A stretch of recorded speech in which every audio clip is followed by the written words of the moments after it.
عدالت جناب علاقہ مجسٹریٹ صاحب تھانہ لاہور والد ذات سکنہ تحصیل ضلع بانام سرکار مقدمہ نمبر بجرم تیپے تھانہ درخواست زیر دفعہ 249A ذات فے بامراد بری فرمائے جانے سائل یا ملزم باوجہ ناکافی شہادت حسب ضابطہ و قانون جناب عالی سائل حسب ذیل عرض پر دراز ہے۔ نمبر 1 یہ کہ عنوان بالا عدالت حضور میں زیر سماعت ہے جس میں امروز تاریخ پیشی مقرر ہے۔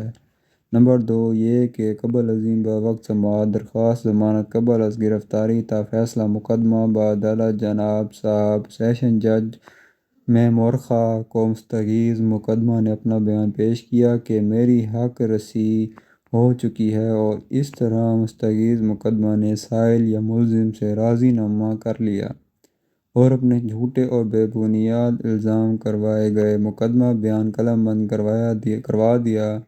مصدقہ نقل درخواست ضمانت و حکم فاضل عدالت مصدرہ مورخہ لافظہ ہے۔ نمبر 3 یہ کہ مستغیث مقدمہ مندرجہ بالا کی پیروی نہ کرتا ہے اور نہ ہی سائل یا ملزم کے خلاف کوئی شہادت موجود ہے اور نہ ہی سائل یا ملزم کا مقدمہ مندرجہ بالا میں سزا ہونے کا کوئی امکان ہے۔ نمبر 4 یہ کہ جب مستغیث مقدمہ پیروی نہ کرنا چاہتا ہے اور نہ ہی سائل یا ملزم کے خلاف کوئی شہادت موجود ہے تو مقدمہ مندرجہ بالا کی کارروائی کو مزید جاری رکھنا محض عدالت حضور کے قیمتی وقت کا ضیاع ہے۔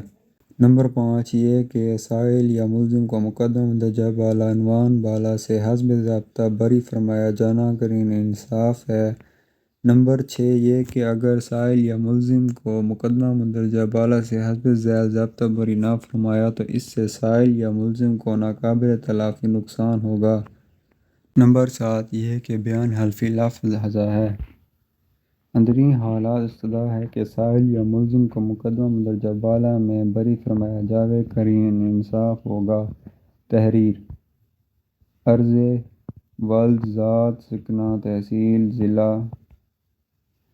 بذریعہ کونسل ایڈووکیٹ ہائی کورٹ بیان حلفی بعدالت جناب علاقہ مجسٹریٹ صاحب تھانہ لاہور بانام سرکار درخواست زیر دفعہ 249A ذات فے بامراد بری فرمائے جانے سائل یا ملزم باوجہ ناکافی شہادت حسب ضابطہ و قانون بیان حلفی بیان ازا والد ذات سکنہ تحصیل ضلع من مظہر حلفاً بیان کرتا یا کرتی ہے۔ نمبر 1 یہ کہ من مظہرہ نے جملہ ضمانت بالا درخواست بری فرمائے جانے باوجہ ناکافی شہادت میرے علم بہترین اور علم یقین سے صحیح و درست ہے اور خود بول کر لکھوایا ہے۔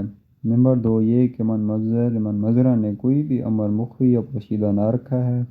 نمبر 3 یہ کہ من مظہر یا من مظہرہ کے بیان حلفی کو درخواست ازا کا جز و سبقت دونوں کو ساتھ ملا کر پڑھ لیا جاوے۔